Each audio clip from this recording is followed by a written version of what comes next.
When I started, I thought one man was in trouble and 3 were trying to help him. But after I found 2 pounds of tobacco, 2 pieces of brass, and a boat without a pilot heading straight out to sea, I knew they had all been in trouble, and all had taken the hard way out. From the pen of Raymond Chandler, outstanding author of crime fiction, comes his most famous character as CBS presents The Adventures of Philip Marlowe.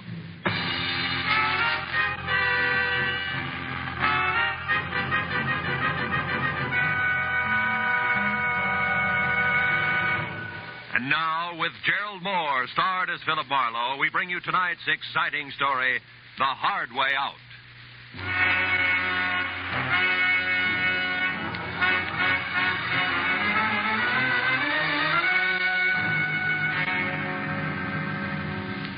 I had killed a shank of the afternoon in a Hollywood department store, trying for the 5th consecutive year to select something unique in a personalized Christmas card.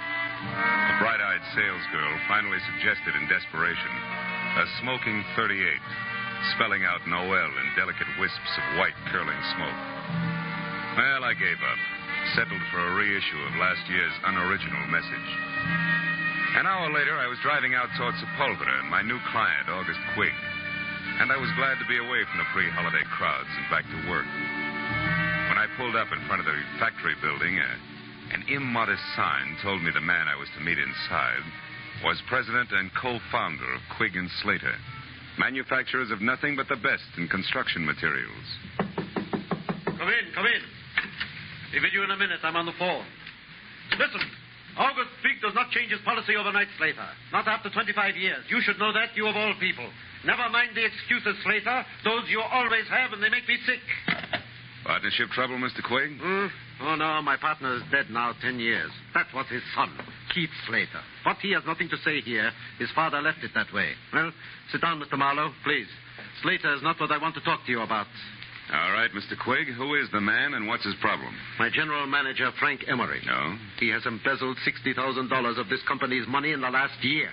Then isn't this a great time for you to climb the nearest rooftop and scream copper? No, because I want to save Frank Emery, not condemn him. Why?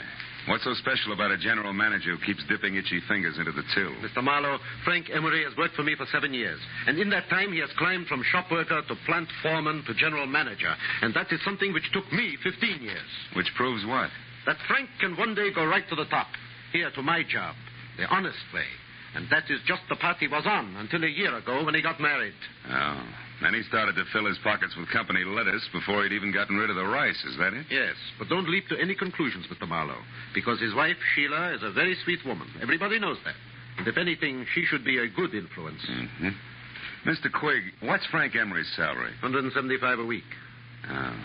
When'd you last see him? This afternoon, about 2 o'clock. I called him in here, but I didn't say anything about the shortage. We just talked. I asked him if he thought he needed a vacation. He only sulked. He said he'd be all right in a little while. Then he left. But when he got back to his desk, he only stopped there long enough to pick up his hat. That was 3 hours ago. You've called his house since? Twice, but I got no answer. Here's the number, Marlowe, and the address. Now we better stop talking, start moving. I must know what Frank Emery plans to do. Yeah, this is my private number. Oh. The plant will close in half an hour, but I'll be here working late. Okay. But before I get going, Mr. Quigg, one more question. Just so all this will make some sense to me. Were you ever in a jam like this yourself? A long time ago, maybe? And you know what it's like to be in Emery's shoes? You're a pretty alert fellow, Mr. Marlowe. I do seem to remember a rich man who once kept me out of a lot of trouble. But the details aren't very clear anymore, so good night and good luck.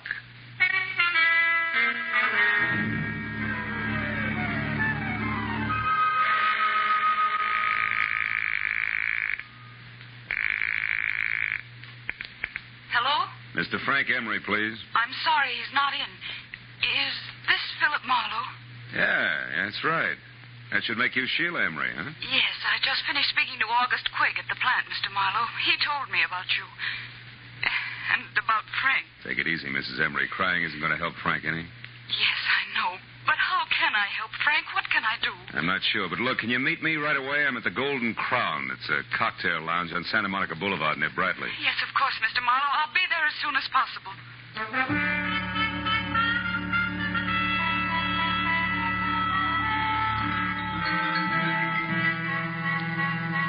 Exactly 34 minutes later, a two-tone, sleek convertible about the size of a Pullman car glided to a stop in front of the Golden Crown.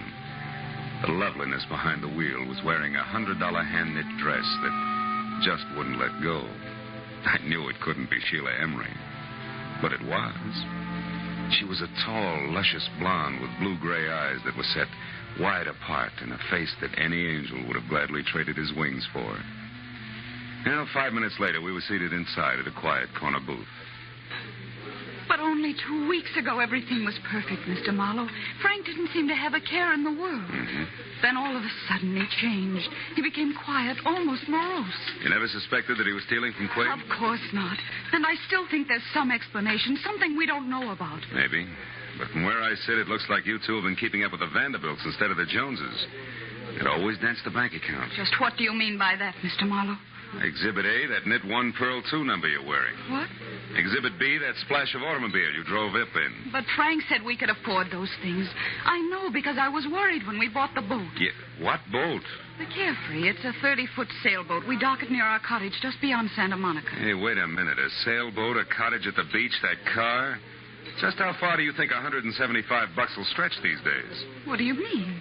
Frank makes twice that, plus bonuses. Not unless he has a very fancy paper route on the side. Because 175, period, is the figure that Quig quoted to me an hour ago. Oh, no. No, I can't believe that. Frank wouldn't lie to me that way. Yeah, some guys do funny things when they're too much in love. Oh, now, look, tears take time, honey. How about holding him back long enough to give me some dope that'll put me on Frank's trail, huh? I mean, names and numbers, his clubs, his friends, anything that'll give me a line. Yes, of course. But all that information is in his address book at home. All right. Home's our next stop. Just between us, Sheila. What are the chances that Frank has an extracurricular interest on a back street somewhere? Another woman? Oh, no, I'm sure that's not the way things are. Frank loves me very much. Yeah, I guess so. Believe me, if he doesn't, we're not looking for an embezzler. We're after a maniac. Come on, let's get out of here.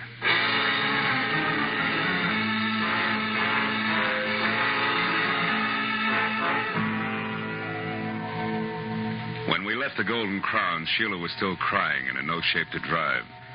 So after parking my coupe in a nearby lot, we floated out to the Emery place in Brentwood in a two-tone Nash, which did everything at the push of a button except dry a girl's tears. At her house, Sheila pulled herself together long enough to give me a handful of addresses that might possibly lead to Frank Emery. But just as I was about to leave, I noticed a single phone number scribbled in pencil on the edge of a desk blotter. It was Crenshaw 2, 2131. And since Sheila couldn't explain it, I wrote it down on a slip of paper and filed it in my pocket and left. But once outside, I remembered that my car was still on Santa Monica Boulevard at the Golden Crown. So I started back to the house to call a cab. I stopped suddenly at the sound of somebody in the shadows alongside the house. When I moved toward the noise, a man darted out between two trees, and I went after him. Get your hands off. Why? So we can play another round of hide and seek? No dice, brother. I'm getting too old for it. Now, who are you? What are you doing around the Emery place? Come on, let's have it. Say, wait a minute. Aren't you Marlowe? The man August Quig hired? That's right. You still haven't answered my question. Oh, no, but I will now that I know who you are. I'm Keith Slater. Surely dear Quig must have told you of me, the wastrel son of his late partner. He did, but you're still parrying, Slater. Why were you hiding behind those trees? Correction, Marlowe. I wasn't hiding. I was waiting for Frank Emery. All right, we won't argue terms. Why were you waiting? Because I wanted to get hold of Emery and help him before he goes too far. You see, Marlowe, he came back to the office after you left. What? Did he talk to Quig? No, the place had just closed and the old man was out for dinner. Did you talk to Emery? Yes, and it wasn't much fun. That poor fellow's just about out of his mind, Marlowe. Well, he raved on for an hour and a half about how unfair Quig was. Said he knew that I was the one who'd get to run Quig and Slater after the old man died. I don't follow that. When did you become the fair-haired boy around there? Oh, I'm hardly that. But I do own a quarter of the plant, unless, of course, Quig fires me one day. Those are the terms of my father's will. But Quig won't fire you, is that it? He wouldn't think of it. After all, that would keep my dear father from resting easy in his grave. Okay, let's skip it. Exactly what did Frank Emery tell you, Slater? He said that August Quigg was a two-faced liar and that he'd settle with him in his own way. I told Quigg that when he got back from dinner. And I also reminded him that Frank had a key to the office. That didn't faze Quigg, did it? No, he said he never worries twice. If Emery walked in on him, he'd think about what to do about it then. I tell you, Marlowe, we've got to get hold of Frank Emery and stop him before it's too late.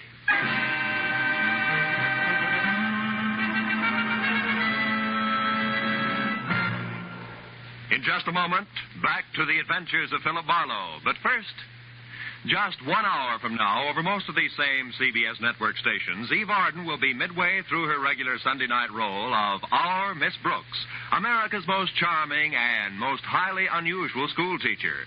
You've seen Eve Arden make her hilarious way through many a Hollywood movie. Now you can hear her every Sunday night as Our Miss Brooks, just a little later over most of these same CBS network stations. And now, with our star, Gerald Moore, we return to the second act of The Adventures of Philip Marlowe and tonight's story, The Hard Way Out.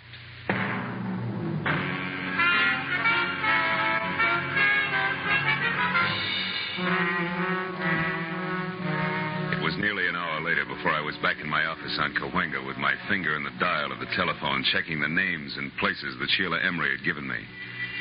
2 nightclubs, 3 hotels, and 5 friends later, I'd run through the list without a single kosher lead. Sitting there thinking of all the places a guy could disappear to, I reached into my pocket for a lifesaver and found something else. A slip of paper that read Crenshaw 22131. The number I'd seen on the desk blotter at Emery's place. So, with nothing more to lose than another millimeter off the tip of my index finger, I went back to dialing.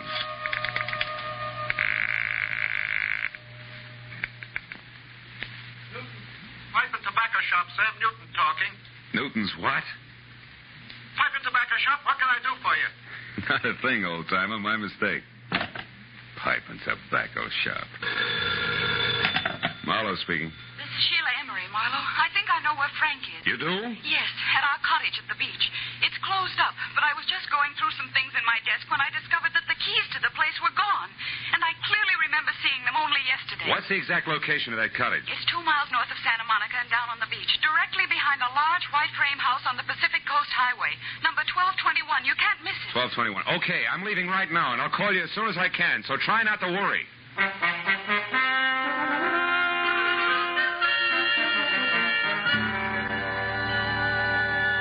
Somehow or other, I made it straight out along Sunset to the beach and then north as far as the large white frame house without being tagged for low flying by any of the boys in blue. But when I got down to the cottage on the beach, I found it deserted and boarded up like opening night at an unlicensed peep show in Boston. Except for a couple of stray gulls who probably had insomnia, I was all alone. But the gregarious streak in me didn't suffer very long, because a minute later I had an unannounced visitor. It was a nasty caliber .45 automatic. And the man on the other end who gripped the handle like he knew what he was doing was none other than the general manager of Quigg & Slater, Mr. Frank Emery. Mind telling me who you are and what you want here? Well, the name, which probably doesn't matter, Mr. Emery, is Philip Marlowe. But my business with you is something else. I'm working for your boss, August Quigg, and believe it or not, he wants to help you. That's a lie, Marlowe. Nobody wants to help me, and you know that. This is a smart trick, but it won't work. It can't work. And I'll tell you why. When the police do get to me, Marlowe, they won't find anything but a corpse. Is that clear? Suicide. Don't be a fool. What about your wife? Marlowe, that's why I took the $60,000. So save your breath. And unless you're interested in joining me, do exactly as I say. Now, here. Pick up these keys and open that door. Go on. Now, throw the keys back gently. Please, Emery, listen to me. No. I've listened to too many people already. Now it's my turn to talk. What I'm going to say is goodbye in my own way. You don't know what you're doing, Emery. Stop a minute. Think. This isn't the time to think, Marlowe. This is the time to act. Now, get in. Emery backed me into the cottage, stepped outside, and pulled the door shut. I waited a moment until I heard his car start. Then I tried the door and knew I was wasting my time. Emery had run a piece of pipe through the handle, and Gargantua himself couldn't have opened it from the inside. It took me 10 minutes to kick enough boards off one of the windows to wiggle out, and another 5 to get to a phone. When I told Sheila that her husband was on her way home in a very desperate frame of mind, she promised to hold him at all costs until I could get there. 20 minutes later, I was in Sheila's house on Bundy Drive. Marlowe, what happened? Where's your husband? I don't know. He hasn't been here. Oh, fine. After you called me, I waited, but he didn't come back. Marlowe, what did you mean when you said Frank was desperate? I'm afraid Frank intends to kill himself. Kill himself? Oh, no, he can't. Now, we still may be able to stop him. When he left the beach house, he was heading someplace to say goodbye. I figured for sure that meant you, but wherever he was going, he didn't want to be followed. He locked me in and... The gun. Holy smoke, where's your phone? Right over there. Oh. Well, what about a gun? Does Frank have one? Yeah, 45. Didn't come here to make his last goodbyes. That only leaves August Quigg. Do you know what you're saying? Come on, answer that phone. No answer on Quigg's private wire. You're accusing Frank of murder. He hates Mr. Quigg, yes, but I know he couldn't kill him. He couldn't. Now, you listen to me. Your husband's cornered, and he's decided to blast his way out of a hopeless situation. I'm going to Quigg's office. If Frank comes back, try to keep him here. But don't try too hard, because it might be dangerous now, even for you.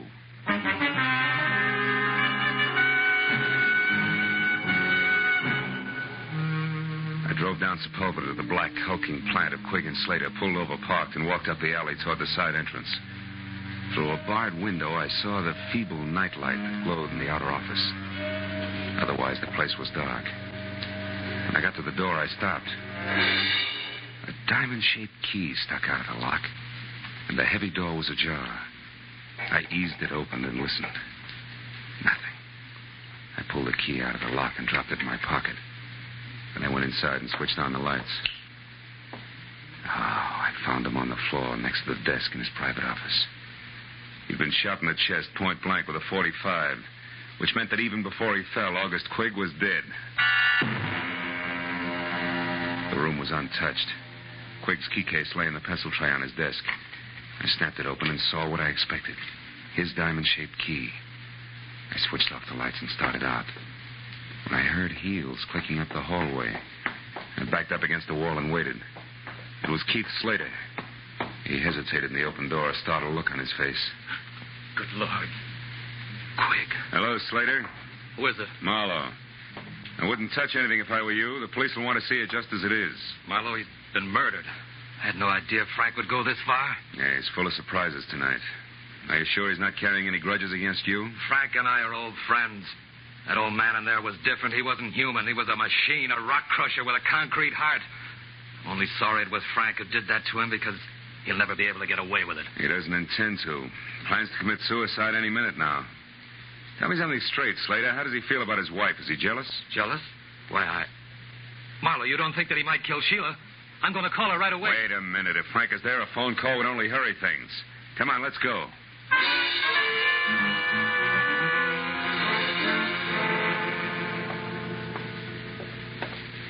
I don't like the looks of this, Marlowe. Neither do I. Sheila? Frank? Anybody home? They're not here. Neither one of them. Well, if they are, they're not talking. Oh, you've got a macabre sense of humor. Nobody's laughing, brother. Look, you check upstairs. I'll see what I can find down here. And for once, I hope it's nothing. I gave the ground floor a fast run-through. It was neat and tidy, from copper-potted ivy on the dining room wall to the sunbeam toastmaster on the breakfast tray. The only thing out of place was a bottle of scotch near the kitchen sink and lipstick on the glass beside it said Sheila. I was back in the living room before I found out why she had needed that bracer. Propped against a bowl of violets on the coffee table were two notes pinned together. The top one was for me, from Sheila. It said, Marlowe, I just found this note from Frank. I'm sure he means that he's going out in our boat, the Carefree. I've got to stop him, Sheila. I turned to Frank's note and was reading it as Slater came down the stairs. Nothing unusual upstairs, Marlowe, did you? What's that? What have you found? Frank's suicide note. He asked Sheila to forgive him and forget him. Yeah, read it yourself. I'm going to call the police. Sure he means that he's going out in our boat to Carefree. Say. What's wrong? I thought you were going to call the police. I was. But I noticed this phone number here on the desk blotter again. It's a tobacco dealer. Slater, I've got a very wacky idea. I'm going to give it a try.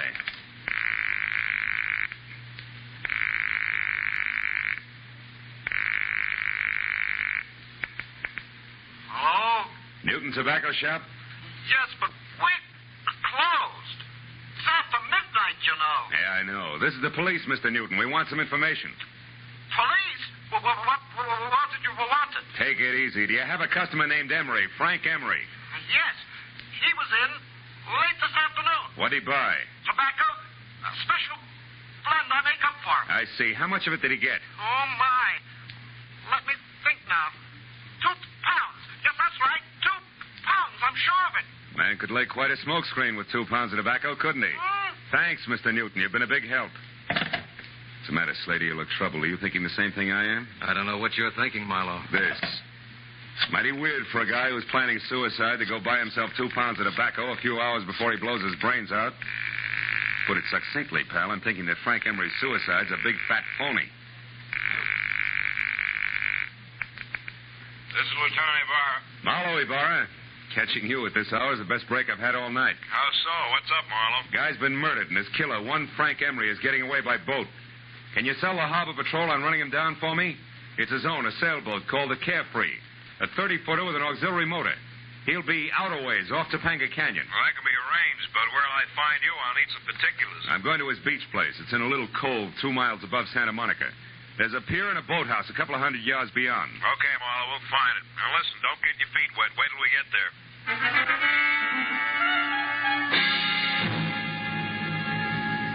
The Emery beach house was deserted and dark. So Slater and I went on to the boathouse, which was dark, too. But that's where we found Sheila lying on the planks, sobbing out the end of a long, hard cry. Slater ran to her and lifted her to her feet. Oh, Sheila. Sheila, what happened? Where's Frank? Oh, please. I was too late. I saw him leave. He waved to me and called goodbye. I begged him to come back, but no, he never will. Don't be too sure of that, honey. Oh, what do you mean, Marlowe? Oh, wait a minute. That boat coming in is probably Ibarra. Marlowe! Yeah, here, Ibarra. I got another boat out looking for the Capri, Marlowe, so I came directly here. Who's this? Mrs. Emery, Mr. Slater, Lieutenant Ibarra. How do you do? Lieutenant? Well, Marlowe, what's it all about? Well, the embezzler killed his boss, set up a strong case of suicide, and at the moment is pulling a very fast switch. You mean he's not really checking out? How'd you figure? He bought 2 pounds of his favorite pipe tobacco today. What's that? Wait, Sheila. Well, that's interesting, Phil, but suicide's a peculiar people. Okay, but I'll bet you my Sea Scout insignia against a dead jellyfish that he's got a small boat aboard, and that he's going to get off the Carefree and row to shore. How about it, Mrs. Emery? Is there a small boat? There's a rubber life raft in one of the lockers. That'll do it. It's all he needs. Lieutenant Ibarra, Yes, Mooney, what is it? we just got a call on the radio from the other boat. They've spotted the Carefree running without lights southwest about 2.5 miles offshore. He's holding a steady course, but there's nobody at the wheel. In fact, she seems to be abandoned. Well, tell him to stand by, but leave her alone. We'll be right out.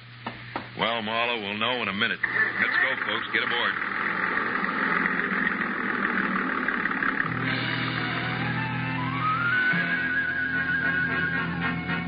A harbor patrol cutter sliced through the black swells with the easy grace of a head waiter after a $10 tip. And all the way out, it looked as though Marlowe was going to be the bright boy of the evening. When we pulled alongside the Carefree, made her fast and boarded her, it still looked that way. It looked great, right up to the point when Ibarra peered through the porthole in the closed cabin, jerked the door open, and went inside. After that, it didn't look so good. Marlowe, come in here. Is this Frank Emery? Yeah, that's him, Ibarra. He's been shot over the heart from up close with a .45. Undoubtedly the one he still has gripped in his hand there. Lieutenant Ibarra? Is it Frank? Yeah, you better not come in, Mrs. Emery. Your husband has killed himself.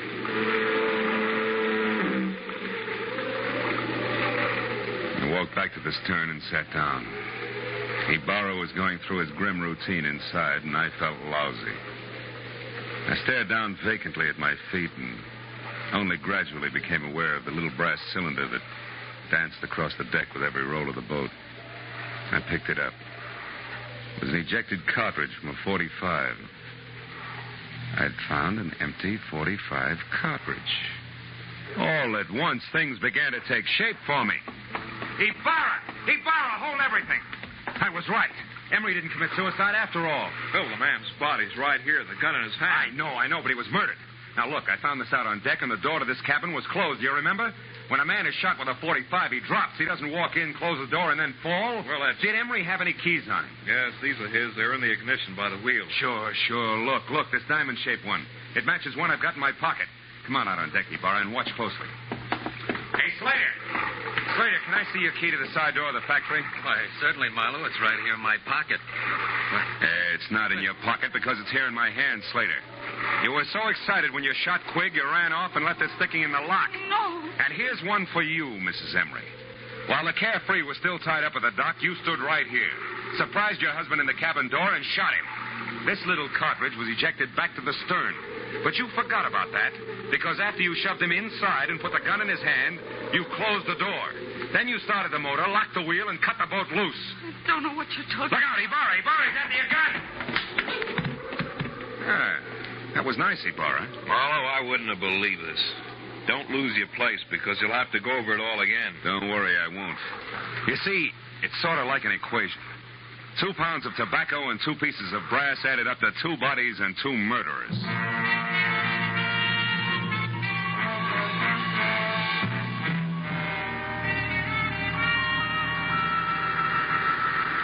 Well, Marlowe, it beats me that Mrs. Emery seemed to be nothing but sweet, soft, and stay-at-home nights. Yeah. And yes, she pulled one of the richest double crosses on record. Ibarra, she let her husband steal a fortune for her and even helped him plan a fake suicide to get away. Then she turned around and used this plan, only no fake this time, to kill him. So she'd be free to marry Slater. But you didn't want Slater without the money, right? Right. And as long as August Quigg lived, Slater could never be sure of his income. So Slater killed him, and they hung that on Frank Emery, too. Mm-hmm. And they worked a fast routine of pass the detective right through the middle of it all. While Slater killed Quigg, I was with Sheila. Then Slater took me over while she killed Frank. They make a great team in a shell game, Marlowe. Yeah. But you did all right. Well, see you tomorrow, the report, you know. Good night, Phil.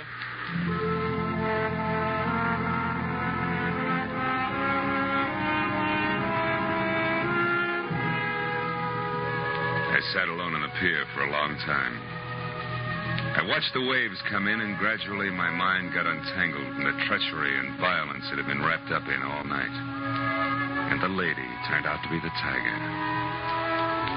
And then as my thoughts plowed back through the whole mess of the afternoon when I'd been shopping for Christmas cards, I made up my mind to cancel my order and have an entirely new set printed up. They say it pays to advertise, and if that's true, right across the top of my new cards in big block letters, I'm going to have the words, goodwill toward men. Who knows? Maybe it'll help. Anyway, I hope so.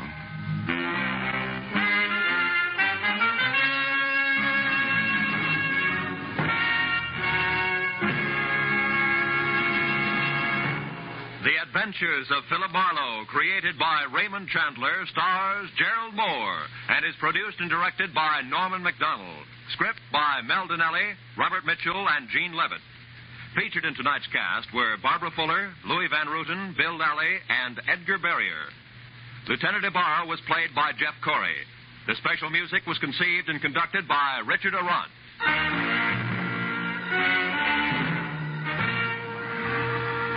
Be sure and be with us again next week when Philip Marlowe says... I walked into it smiling because it had all the corny elements. The weird doctor, the beautiful girl, the gloomy house on the windswept cliff, even the hulking menace. Only one thing was missing, the body. And that's when I stopped smiling, because I turned out to be the corpse myself, almost.